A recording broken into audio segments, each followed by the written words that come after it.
1944 жылғы 26 тамызда Париж азаматтық мерекесін тойлады. Неміс басқыншылық аяқталды. Францияның астанасы қуанды. Марсилезаның үні мен көптен күткен еркіндік париждіктердің жүрегін жаулады. Елисей даласы қайнаған адам теңізіне айналды. Бүкіл әлем үшін мызғымас және азат Францияның бейнесіне айналған адам генерал де Голль ертегідегі алып секілді мақтанышпен жүріп өтті. Кенет мереке кезінде оқ атылды. Белгісіз мерген ғимараттың бірінің жоғарғы қабатынан жиналған халыққа оқ жаудырды. Дүрбелең басталды. Біреулер жерге қарай ұмтылды. Енді біреулері ағаштардың артына тығылмақ болды. Бір адам ғана мызғымады. Темекі тұтатып, атыс оқиғасын байыппен бақылап тұрды. Бұл генерал де Голль еді. Ол қараша борап жатқанда, ол тіпті еңкейген де жоқ. Ол басын тік ұстап, тайсалмай тұрды. Шарль де Голльдің өміріне барлығы 23 рет қастандық жасалды. Бірақ қаскөйлердің ешқайсысы өз мақсатына жете алмады. Генерал өз еліне 50 жылдан астам уақыт қызмет етіп, Францияға ол әлемдік держава мәртебесін қайтарды. Де Голльдің қазасы барша Францияның жанына батты. Барлығы оны ең ұлы француз деп санады. Францияның құтқару үшін Шарль де Голль не істеді? Неге біреулер оны қадір тұтты, ал екіншісі жек көрді? Ол өз елі мен Европаның болашағы қандай болады деп ойлады.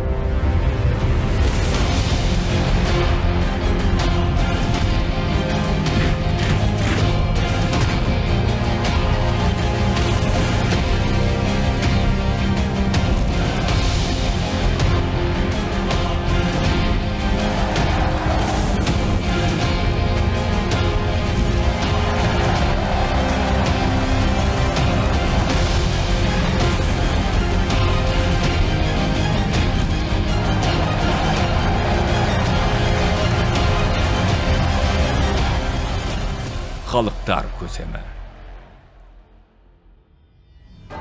Шарль де Голль.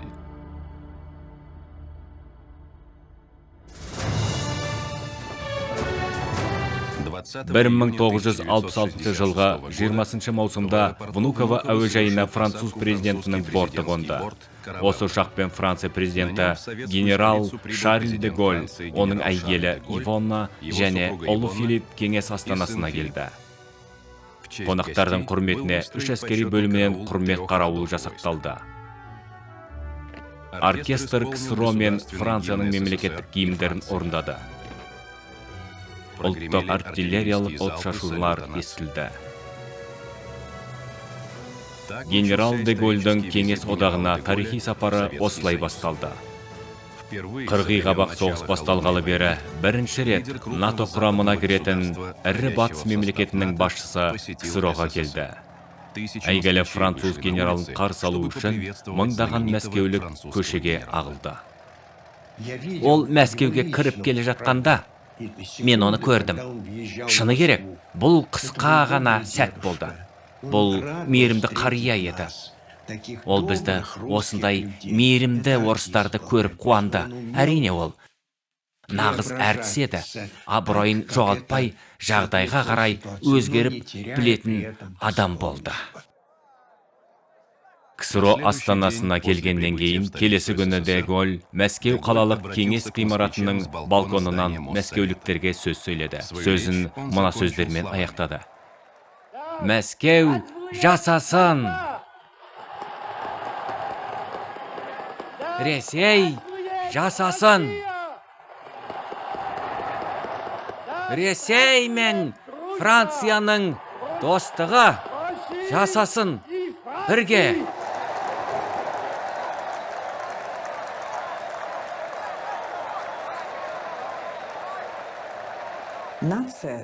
Де Голль үшін ұлт деген ұлттық ізгі қасиеттер, отан сүйгіштік пен мемлекетшілдік рухын жалпы алғанда, отан ұғымына кіретінінің барлығын қамтитын басты тарихи құндылық болды. Осы тұрғыдан алғанда, ол Кеңес одағына Кеңестік социалистік республикалар одағы коммунистік мемлекет деп қараған жоқ. Оның мына бір сөзі бар. Ресей коммунизмді сия сорғыштай сіміріп алса да, бәрібір Ресей болып қалады. Бұл мәңгілік Ресей, мәңгілік Франция сияқты ол үшін құнды болды. Де Голльдің КСРО-ға сапары батыс қоғамын дүр сілкіндірді.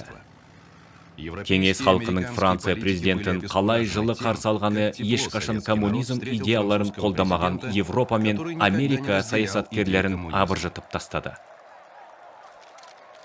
Кеңес одағында болған 10 күн ішінде Де Голль Новосібір, Ленинград, Киев және Волгоградта болды.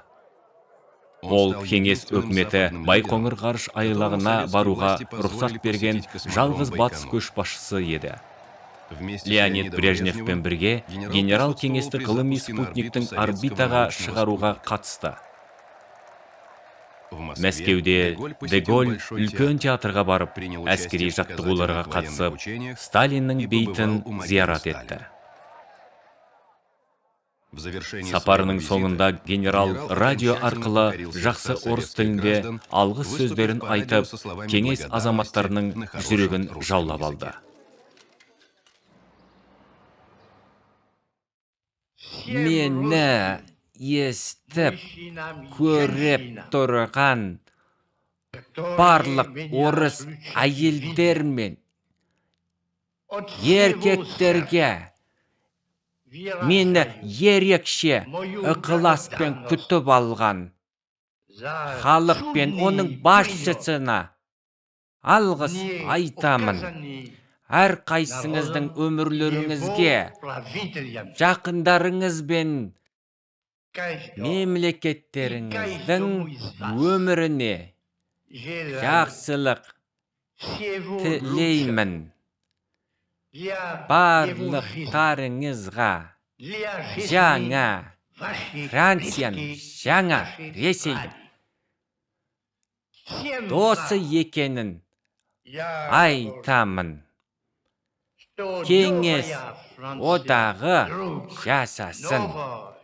Ресей мен Франция достығы жасасын. Жасасын достық.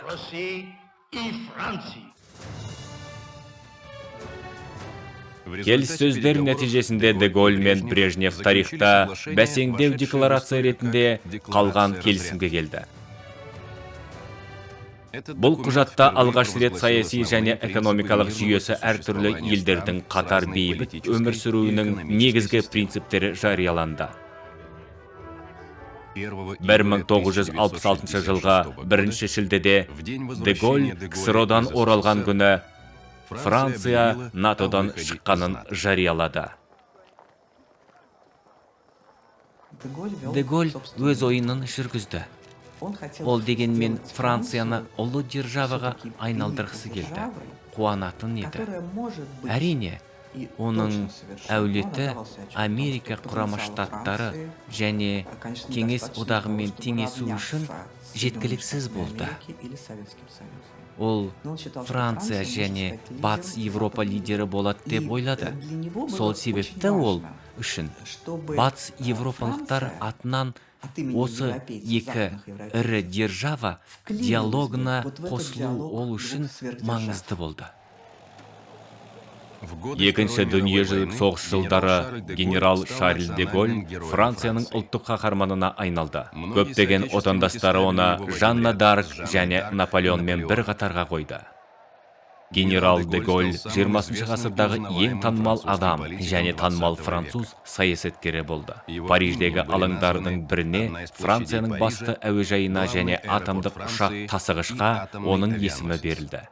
Менің ойымша, Де Голль Франция тарихында Францияны құтқарған адам ретінде қалды.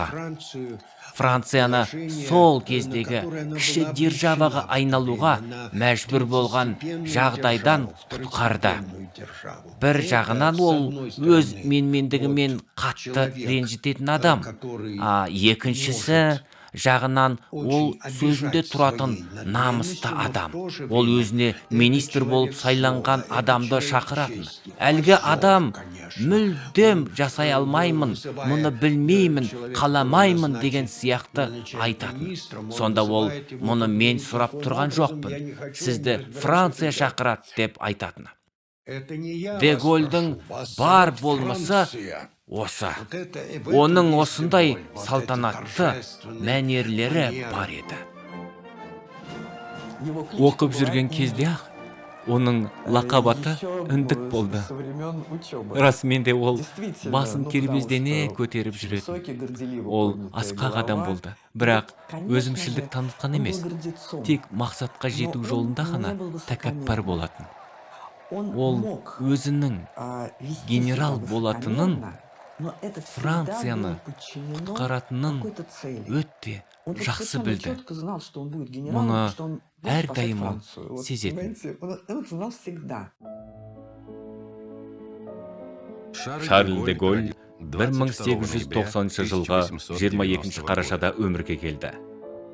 Ол кедей отбасының 3-ші баласы болды. Оның әкесі Анри де Голль Езуит мектебінде философия мен әдебиеттен сабақ берді. Чарльздың анасы Жанна Мае тоқыма өндірушілерінің отбасынан шыққан. Чарльз үйде жақсы білім алды.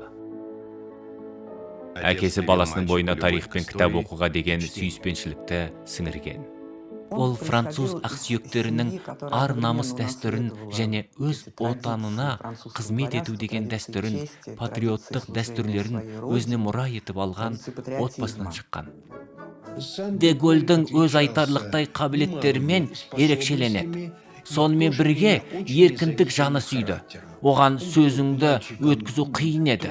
Сол себепті ұстаздарының бірі мінездемеге бойынан өзге ерекшеліктерінің еш нәрсесі жоқ деп жазған. Ол расымен алып болды. 18 жасында Чарльз Версаль маңындағы әйгілі Сен-Сир әскери мектебіне оқуға түсті. Де Голльдің сыныптастарының бірі, болашақ генерал Лафарг онымен алғашқы кездесуін есіне алды. Бұл жігіт өзін уақпын деп санамайды. Ол құдды өз мүсінін өзі жылжытып келе жатқандай жүреді.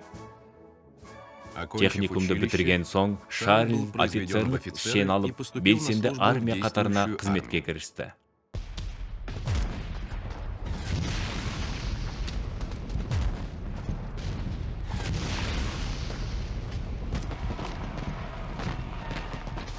Де Голль әрдайым француз әскерін реформалауда армандады. Өйткені ол бірінші дүниежүзілік соғысқа қатысқан. Верденге жақын жерде тұтқынға түсіп, неміс концлагерінде болды. Француздардың онсыз жеңіске жеткеніне қатты алаңдады. Бірақ мұнымен қатар, ол бұл соғыстан өте маңызды сабақтар алды. Бірінші дүниежүзілік соғысқа қатысқан үшін Де Голль Францияның ең жоғарғы наградасы құрметті Легион орденімен марапатталды. Елге оралған ол, беделді әскер мектептері мен университеттерінде әскери ғылымнан сабақ бере бастады. Ол сыныпқа кіріп, Верден лекциясын бастағанда, кенеттен мен оны сыныпқа лақтырғалы жатырмын деді. Дебу, бұл тікеден тік тұру дегенді білдіреді. Генералдар мен полковниктер, олардың әйелдері бар еді. Олардың бәрі орнынан атып тұрды. Ол адамдарды еліктіріп әкете алатын адам болды. 1921 жылы Де Голль француз өнеркәсіпшінің қызы Ивонна Ван Дораға үйленді. 30-шы жылдары отбасы Колумбия доса Глас ауылындағы Басри мүлкін сатып алды. Шарль мен Ивоннаның 3 баласы болды. Де Голльдің кіші қызы Даун синдромымен ауырып, небәрі 21 жыл өмір сүрді. Генерал Еркетайын өмірінің соңына дейін жоқтап, өзін оның жанына жерлеуді өсиет етті. Ол өз отбасында адал болды. Бір қызы Даун синдромымен шалдықты. Де Голль Даун синдромы бар балаларға арналған қор құрып, оны қолдап отырды.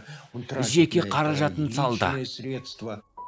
Ол мінсіз адал, пайдақорлықты сүймейтін адам болды. Мысалы, соғыстан кейін ол айтарлықтай жоғары шенді офицер болды. Оған қосшы бөлінді. Қосшы дегеніміз кім? Олар тазартатын, үй шаруасымен және басқа қызметкермен айналысатын жігіттер. Олар офицер мырзалардың етігіне дейін шешіп, әйелдердің айтқанының барлығын орындайтын. Бірақ де Голь еш уақытта осы қызметті пайдаланған емес. Және әйеліне де қосшы қызметін пайдалануға рұқсат бермейтін. 30 жылдары де Голь әйгілі әскери теоретик болды. Әріптестері оны полковник Мотор деп атады. 1934 жылы де Голь кәсіби әскер үшін кітабын шығарды. Онда ол болашақ соғыстарының негізгі қаруы танк әскерлері болатынын алға тартты. Де Гольдің кітабы неміс тіліне аударылып, Гитлерге ұсынылды. Оның жұмысын неміс танк құрылысының негізгі идеологтарының бірі Хайнц Гудериан мұқият зерттеді. 1935 жылы маршал Тухачевскийдің тапсырмасы бойынша де Гольдің шығармасы орыс тіліне аударылып, КСРО-да басылды. Сонымен бірге Францияда Гольдің идеясын ешкім дерлік қабылдамады. Париж неміс қаупі мәңгілікке жойылды деп есептеді. Неміс шекарасына жақын жерде француздар ұзындығы 750 шақырым болатын әйгілі Мажино желісін тұрғызды.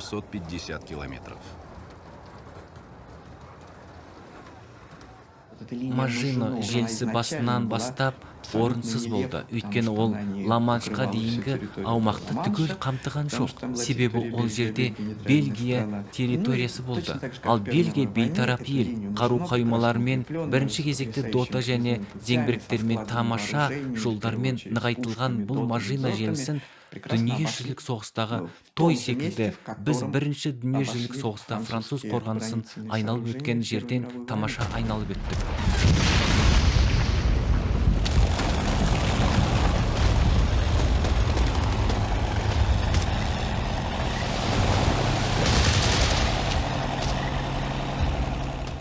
Гитлерге Францияны жаулап алу үшін небәрі 44 күн қажет болды. 1940 жылы 10 мамырда 3 миллионға жуық неміс сарбазы Бельгия мен Нидерландты арқылы өтіп Францияға басып кірді. Бірнеше күннің ішінде француздардың 30 дивизиясы жеңіліске ұшырады. 1,5 миллион сарбаз бен офицер тұтқынға алынды. Елде дүрбелең басталды. Франция үкіметі Астанадан қашып кетті. Де Голь басқарған әскери бөлім немістерге тойтарыс беріп, неміс танктеріне қарсы шабуыл жасаған санаулылардың бірі болды. Де Голь соғыс министрінің орынбасары болып тағайындалды. Оның үкіметі әдейі берілгенін білген генерал Лондонға ұшып шықты. 1940 жылы 18 маусым күні кешке Де Голь ВВС радиосында тарихи баяндама жасады. Барлық французға қарата ол бұлай деді. Біздің жаудың механикалық жаяу және әуе күшінің астында қалды. Алайда соңғы сөз айтылып үлгерді ме? Бұл соңғы жеңіліс пе? Жоқ, маған сеніңіздер, Франция әлі еш нәрсе жоғалтқан жоқ деймін сіздерге. Өйткені Франция жалғыз емес, оның артында зор империя тұр. Мен Лондонға келген генерал де Гольмен, мен Британ аумағында жүрген немесе сонда болуы мүмкін француз офицерлер мен сарбаздарын менімен байланыс орнатуға шақырам. Қандай жағдай болмасын, француздардың қарсыласу оты сөнбеу керек және сөнбейді де. Ертеңде бүгінгідей Лондон радиосынан сөйлейтін боламын. Де Голь радиода сөйлеп тұр. Және ол өз атынан сөйлеп тұр. Ол мен Франция үкіметінің өкілімін деген жоқ. Ол құйтырқы саяси құқықтық күрделі байланыстарға кіріспеді. Ол бар болғаны барлық французды өзіне қосылуға шақырды. Ол маған қосылады дейді. Францияның капитуляциясын қабылдаған Гитлер Германияның тарихи қарсыласын мәңгілікке жайратуға шешім қабылдады. Елдің солтүстік бөлігін вермахт басып алды. Оңтүстігінде немістердің бақылауында француз мемлекеті немесе высший режимі орнатылды. Бөлінген Францияның жаңа үкіметін бірінші дүниежүзілік соғыстың батыры маршал Филипп Спот басқарды. Бұрын бұл атақты қолбасшы Шарль де Голльдің басшысы әрі жақын досы болған. Генерал тіпті жалғыз ұлына Петеннің есімін беріп, бір кітабын маршалға арнады. Енді бұрынғы достар бітпес жауға айналды. Петен де Голльдің барлық атақтарын айырып, сырттай өлім жазасына кесті. Ол да өзге француздар секілді немістерді суқаны сүймейтін. Оны Гитлерге болысты деп айтуға болмайды. Мүлдем болмайды. Бірақ оның ынтымақтастық туралы өзіндік тұжырымдамасы болды. Ол Франция соғыста жеңілгендіктен ең бастысы соғыстан ең аз шығынмен шығу деп есептеді. Сондықтан мүмкіндігінше тезірек Гитлердің одақтасы болу үшін колонияларды сақтап, флотты сақтап, әскерді сақтап, осылайша Европада соғыс аяқталғаннан кейін жеңімпаздар тойына қатысамын деп ойлады. Мұны кейінірек көптеген француздардың мойындағанын айту керек. Мұнда Виши басқаратын аумақта немістермен ынтымақтасуға дайын адамдар көп болды. Коллаборационизм кең тарады. Немістерге еліктеп, осындай фашистік жоспардағы ұйымдар, жастардың спорт ұйымдары құрылды. Содан кейін Франция кеңес майданында соғысуға көп адам жіберді. Соғыс тұтқындарының арасында неміс туының астында соғысқан мыңдаған француз болды. Сондықтан Франция де Голль қалағандай көтеріле алмады. 1940 жылы 22 маусымда Лондонда де Голль Азат Франция қозғалысының құрылғанын жариялады. Ол өзінің жақтастарына сөйлеген сөзінде: «Қазір жүріп жатқан дүниежүзілік соғыста бостандық үшін күрестің басында тұрған Франция жеңіліске ұшырады. Бірақ азат француздар бұл жеңілісті мойындамайды. Азат француздар өз елі европалық тәртіпті сылтау етіп, жауға тірек болуы керек дегенмен келіспейді. Соғыс кезінде империяны жасақтау, атамекенді азат ету, азат дүниені қалпына келтіруге үлес қосу біздің бірден бір мақсатымыз, жалғыз мұратымыз». Де Голльдің қарсылық әскерін құру әрекеті толығымен сәтсіздікке ұшырады. 1940 жылдың жазында Англияда орналасқан 50 мың француз солдатының 1200 ғана де Голльге қосылды. Африкадағы француз отарларының көпшілігінің губернаторлары Виши үкіметін қолдады. Британдық одақтастар да опасыздық жасады. Француз флотын немістердің басып алуына жол бермеу үшін ағылшындар қорланған және жеңілген Францияның қалған кемелерін жоюға шешім қабылдады. 1940 жылға 3 шілдеде британдық эскадрилья Алжир жағалауында Мирель Кибер айлағында француз флотының қалдықтарына опасыздықпен шабуыл жасап, суға батырды. 1300 француз матросы мен сарбазы қаза тапты. 1940 жылы тамызда ғана де Голль өзінің алғашқы саяси жеңісіне қол жеткізді. Азат Францияға экваторлық Африкадағы француз отарлары қосылды. Күзде де Голль өзінің алғашқы сапарын сонда жасады. Осы сапардың куәгерлерінің бірі генералды еске алды. Ол осындай бойшаң, тұлға денелі, кішкентай мұртының үстінде ұзын мұрын бар кісі. Егі сәл шегінен және өктем көз қарасты. Ол 50 жастан әлдеқайда жас көрінді. бригадир генералының екі жұлдызымен безендірілген хоккей формасы мен бас киімін киген, ол әрқашан екі қолын бүйірінде ұстайтын. Жүрген қадамдары үлкен болатын. Баяу және өткір, кейде мысқылмен сөйлейді. Оның есте сақтау қабілеті керемет болды. Одан монарх билігі аңқып тұратын. Енді ол көптің ішіндегі қуғындағы патша лақабатына әбден лайық болды. Де Голльдің Францияда еш нәрсесі болмады. Соған қарамастан Де Голль болған және ары қарайда бола беретін ұлы империяның бейнесі ретінде олардың санасуы керек екенін, мойындауды керек екенін, өзінің қарулы күштері ұлы ел Франция екенін дәлелдеу үшін барын салды.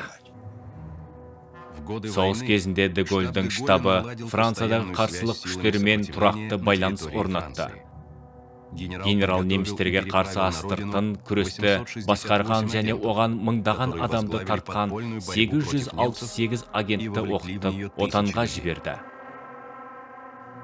Соғыс жылдарында француздардың қарсылық күштері 400 мың адамға дейін өсті. Лондондағы өзінің тұрақты радиода сөйлеген сөздерінде генерал партизандардың рухын барлық жағынан көрсетуге тырысты. Ол не істеді? Радиода сөйлеген сөзінде ол ертең түскі сағат 12-де олшылдықпен күрескісі келетіндерге жалпы ереуіл жариялаймын деп айтты. Бар болғаны 2 минут. Мұны жасауға осы мүмкіндік берді. Бір жағынан бұл барлық протестанттарға ықтимал репрессияда құтылуға мүмкіндік берді. Өйткені 2 минут ішінде, мысалы, университеттегі аудиторияда кенеттен лекция ортасында профессор үнсіз қалады да 2 минут бойы үндемей тұрады. Ал осы радионы тыңдаған студенттер профессордың өз жағында екенін түсінді. Бәрі де үнсіз отырады. Сондықтан бұл жерде ешқандай репрессия болу мүмкін емес. Осылайша тілектестік, мен жалғыз емеспін, айналамдағылардың барлығы қарсы дегенді білдіреді. 1941 жылдың аяғында Де Голль әскеріне 50 мыңға жуық адам қосылды. Бұл бірінші вермахт армия корпусының күшінен аз болды. Генералдың америкалық және британдық одақтастары оны француз ұлтының көшбасшысы ретінде мойындаудан бас тартты. Олар басқа нәрсеге бәс тікті. Бұл өте қиын ойын еді. Ойын қарапайым аз ғана отаршылық әкімшілікті өз жағына шығарудан құралды. Өйткені Петен өзінің басты жетістігі француз отарларын бермеуі деп санады. Америка құрама штаттарының президенті Франклин Рузвельт Де Голльді есерсоқ бандит және қауіпті фашист деп атады. Анда-санда генералды америкалық дипломаттармен және британдық саясаткерлермен кездесуге шақыратын. Де Голль өзінің одақтастарына қуғында жүрген француз үкіметін дәл өзі басқаруы тиіс екенін асқан табандылықпен және қайсарлықпен дәлелдеуге мәжбүр болды. Бірде Ұлыбританияның сыртқы істер министрі Антони Иденмен жанжалдасып жатқанда Де Голль кеудесін қағып тұрып, мен Жанна Даркпын. Британдықтар Жанна Даркты қалай өлтірсе, сіз де мені солай өртей аласыз. Бірақ сіз мені өз көзқарасымды өзгертуге мәжбүрлей алмайсыз, деді. 1943 жылғы маусымда Де Голль әйеліне хат жазды. Біздің тамаша одақтастарымыз бен олардың қымбатты достарының мені қандай өтірік пен жалғандық атмосферасына бағыттағаны тіпті елестете алмайсың. Барлығын жарты жолда қалдырмас үшін мықты болып, тек Франция туралы ғана ойлауым керек. Черчилль оны ұнатпады, бірақ оған құрмет көрсетті. Ал Рузвельт жек көретін. Оны диктатураға бейім Бонапарттың бір түрі деп санады. Оның Францияда мүлдем тірегі жоқ. Бонапарттікіндей амбициялары бар, мансап құмар деп сенді. Черчилль оған бұлай деді. Англия құрлық пен теңіз арасында таңдау жасауы керек болса, ол теңізді таңдайды. Сізбен айталық Рузвельт Америка Құрама Штаттары арасында таңдау жасасам, мен әрдайым оны таңдаймын. Сіз өзіңіз де жақсы түсінесіз. Бұған де Голь, білесіз бе, премьер-министр мырза, мен басымды ию үшін тым кедеймін деп жауап берген. 1944 жылы маусымда одақтастары де Гольге Францияның солтүстігіне жақындап келе жатқан десанттар туралы ескертуді жөн көрмеді. Ал Нормандияда әскери операция басталғанын генерал газеттерден білді. Тамызда қарсылық күштерінің қолдауымен ағылшын Америка әскерлері Парижді азат етті. Осыдан кейін ғана партизандардың қызу қолдауына ие болған Шарль де Голь ақыры француз үкіметінің лидері болып танылып, өз отанына қайта оралды. Де Голь келді. Қарсылық жауынгерлері аэродромда сап түзеп тұрды. Олар де Гольмен қауышқанына қуанып, енді ол әрекеттерін мақтайды және тағы басқа деп күтті. Осы отряд командирі кеудесін көтеріп, жүзі нұрланып келіп, де Гольге сәлем береді. Осы кезде де Голь мұздай су құйып жібергендей, кеудесінде қадалғандарға қарап тұрып, бірден кім майор қылды деп сұрайды. Бұл бұдан бұлай майор шенін де Голь беру керек дегенді білдірді. 1944 жылы қарашада Шарль де Голь КСРО-ға алғаш рет ресми сапармен келді. Генерал шайқастарда қираған Сталинградқа барды. Мәскеуде ол өзін үлкен театрдағы балетке шақырған Сталинмен 3 рет кездесті. Кеңес астанасында де Голь Сент-Луис шіркеуіндегі католиктік кешке қатысты және Мәскеу метросына мінген алғашқы шетелдік көшбасшы болды. Генерал кеңес әскерлеріне Француз Республикасының орденін табыс етті және оның бастамасы 1942 жылы құрылып, кеңес Герман майданында немістермен шайқасқан, атаңызға айналған Нормандия Niemen эскадрильясының ұшқыштарын марапаттады. Мәскеуде Сталин мен де Голь өзара көмек туралы келісімге келді. Генерал бұл келісімді әрқашан өзінің үлкен жеке табысы деп санады. Келіссөздер соңында де Голь Сталинге Версальдан ұлы Петрді король Людовик 15-ші қарсы алғаны, бейнеленген көне гравюраны, қолдан жасалған үстел сағатын және мемлекеттік коллекциядағы 19-ші ғасырдың ортасында жасалған 6 бөтелке көне коньякты сыйға тартты. Бұған жауап ретінде Сталин де Гольге кеңестік Як-3 жауынгерлік ұшағын берді. Бұл жерде оның басты идеясы Францияны ұлы державаға айналдыру болғаны айта кету керек. Ол қырғи қабақ соғыс ұлы державаға ұғымын, державалар ұғымын жай ғана анархизмге айналдыратынын, басымдық жағынан бір-бірінен кем түспейтін екі супер державаның екі лагерді басқаратынын білмеді. Соғыс аяқталғаннан кейін Францияда саяси партиялар қайта жанданды. Құрылтай жиналысы сайланды. Онда көпшілігі социалистер болды. Де Голь мұның өзін саяси жеңілісі деп қабылдады. 1946 жылдың қаңтарында ол өзінің министрлеріне «Менің миссиям аяқталды. Өйткені саяси партиялар үстемдік ететін режим қайта жанданды. Мен одан бас тартам. Бірақ қатаң диктатура орнатудан басқа бұл экспериментке тоқысқауыл қоюға мүмкіндігім жоқ. Ал бұл мен қаламайтын нәрсе және арты жақсылыққа апармайды. Сондықтан мен кетуім керек деді. Олына жазған хатында де Голь былай деп түсіндірді. Бір уақытта сұрапыл дауылды бастан өткерген және саяси комбинациясы төмен адам болуың мүмкін емес деді. Ол Франция құрдымға кетпеді. Франция премьер-министрлерінің секірмесі емес. Бұл билігі мықты, күшті, қуатты, ел деген образ жасауға тырысты. Менің ойымша, осы нәрсеге және принциптеріне қарама-қайшы қарсы келсе, бәрінен бас тартуға дайын екені оған өте жақсы көмектесті. Ол отставкаға кетті. Бірнеше минутта барлығынан бас тартты. Отставкаға кеткеннен кейін де Голь туған жері Коломбеге оралды. Соғыс кезінде оның мүлкі жойылып, талан-таражға салынды. Генералдың жиған ақшасы болмады.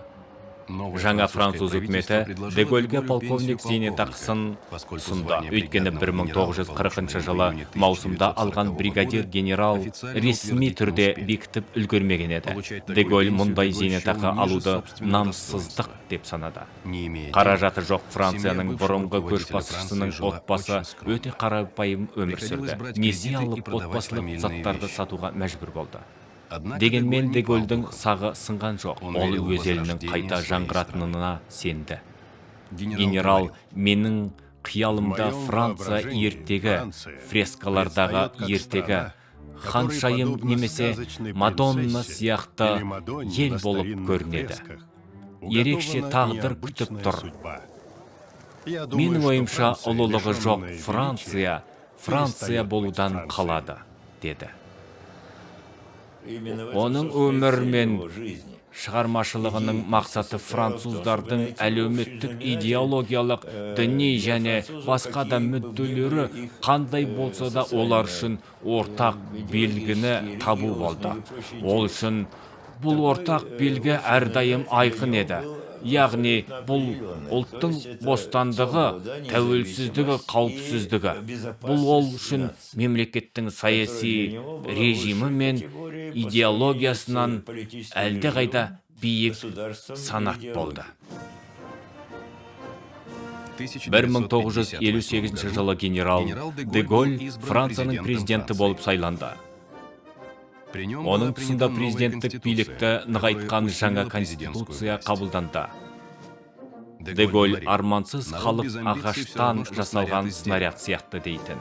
Мемлекет басшысы болған соң әлемді көп аралады. Генерал де Голь Францияның билігін нығайтуға және өз елін бүкіл Европамен бірге ақш пен оның серігі деп санаған Ұлыбританияның ықпалынан босатуға тырысты. Де Голь Европада француз мүдделерін ілгерілету және Европа арқылы Францияға беделді қайтару мақсатымен Европада өте сындарлы және өте айлакер саясат жүргізді. Мұны ол екі супер грант арасында диалогқа тең жағдайда қатысу үшін жасады. Және осы себептен ол континенттік Европаны кіргізбеді. Яғни де Голь европалық экономикалық қауымдастықтарға бұл жерде Ұлыбританияға орын жоқ екенін көрсетті. 50-ші жылдардың ортасында Францияда өткір саяси дағдарыс басталды. Франция 19 ғасырдың басынан бері иелік еткен ең үлкен француз қатары Алжир метрополияға қарсы көтеріліс жасады. Қанды Алжир соғысында 55 мың француз қаза тапты. Әртүрлі деректер бойынша 300 мыңнан 1,5 миллионға дейін жергілікті тұрғын көз жұмды. Француз әскерилері колонияны қалай болса да сақтап қалуды талап етті. Де Голь Алжир мәселесін толығымен өз мойнына алды. 1961 жылы генералдың бастамасымен Алжирге тәуелсіздік берілді. Сол күндері эмоциясын әрең тежеп, де Голь министрлеріне мемлекеттік туымызды француз Алжирін, француз Африкасын, империяның кепілі болған әскерді қастерлеу рухында тәрбиелеген маған оңай деп ойлайсыңдар ма? Бұл мен үшін сынақ емес деп ойлайсыңдар ма? Біздікілерді артқа қайтаруға мені алаңдамайды деп ойлайсыңдар ма? Деді. Де Голь елді осы сынақтан алып шығуға кірісті. Қиындығы жағынан екінші дүниежүзілік соғыстан кем емес еді. Және ол отарлау алдында өзін ақтайтын осындай әдістерді сұнып, оған қол жеткізе алды. Алжирді азат ету француз ұлтшылдарының ызасына тиді. Олар де Гольді және оның жақтастарын өлтіруге бекінді. Ланкестер генералды қолдаған атақты француздардың үйлерінің маңына бомба қойды. Де Голь үшін нағыз аңшылық жарияланды. Снайпер 2 рет оқ атты. Оның көлігіне пулеметтер мен автоматтардан оқ жаудырды. Және президент кортежі жүретін жолдарға жарылғыш заттар қойылды. Де Голь болып жатқан жағдайға таңғаларлықтай сабырлық танытты және ешқашан бұрандалған машинаны пайдаланбады. Көбінесе ол өзін өлтіруге жіберілген кешірім қағазына өз қол қойып отырды. Де Голь өзінің қарсыластары туралы олардың төмен нәрсе істеп жатқанын, бірақ қылмыстың себебі соншалық төмен емес екенін айтты. Оның өміріне 10 рет қастандық жасалды. Олардың біреуі сәтті болды. Себебі көлігіне оқ жаудырды. Көлікте отырған әйелі әйнектен жарақат алды. Ол бұл үшін жауап беретіндерін айтты. Расымен де оларды сотқа беріп, олар ату жазасына кесілді. Ол мұны өзіне емес, жалпы азаматтық соғыстан аман алып қалған елге жасалған қастандық деп түсінді. Мемлекет басшысы болған Де Голь бұрынғыдай қарапайым өмір сүрді. Оның Парижде ешқашан жеке пәтері болған емес. Ал президент болған жылдары кеңселерінің бірінде немесе Елисей сарайында тұрып жұмыс істеді. Генералдың ұлы Филипп әскери адам болды. Ал үлкен қызы Элизабет болашақ француз генералына үйленді. Де Гольдің 4 немересі болды. Франция президенті дәстүр бойынша бос уақытын отбасына және мемуарлар жазуға арнады. Қарсыластары мен жаулары оны сөзбен атты. Олар жай ғана өлтіргісі келген жоқ. Таңнан кешке дейін баспасөз беттерінде жамандады. Ол бұдан жиіркенді. Бұл адамның шын мәнінде ерекшелігі белгілі бір қағидалар мен құндылықтарға терең сенуінде. Өз ортасында алысқа қарай білді. Бұл шын мәнінде оны француз мемлекеті, оны ұлтының 1000 жылдық тарихындағы бірегей элиталық қайраткерге айналдырды.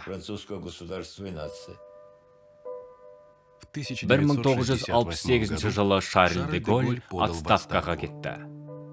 2 жылдан кейін 79 жастағы ол өз үйінде қолқаның жарылуынан қайтыс болды. Өсиетінде ақтық сапарға құрметті қарауыл әуенсіз және дәстүрлі әскери рәсімдерсіз шығарып салуды сұрады. Шарль де Голь Коломбедегі зиратқа жерленді. Ол қайтыс болғанда тұтас мемлекет бүкіл Франция аза тұтты. Оны барлығы ең ұлы француз деп білді. 20 ғасырда Де Гольге тең келетіндері болмады. Де Гольді соңғы сапарға шығарып салуға қатысқан ақш президенті Ричард Никсон бір кездері Де Гольге ескерткіш қажет емес, өйткені оның өзі монумент. Және Франция бұл оның қолынан шыққан туынды деп айтқан болады.